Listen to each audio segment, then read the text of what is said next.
หมูกรอบปืนใหญ่ลงราคาเด้อน้ำมันสิแพงกับไผสิขึ้นกะยาจาก 230,000 เหลือ 220,000 เด้อมื้อนี้เฮาลงตลาดซื้อหมูในราคาอยู่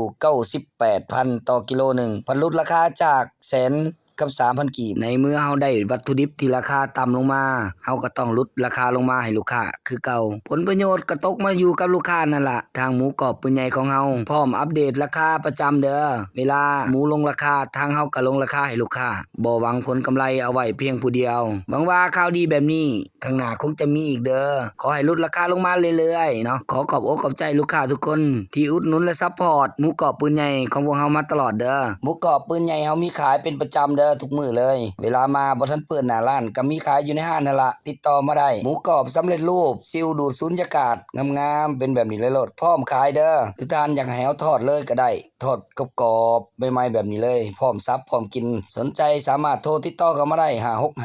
56586856หรือ77744119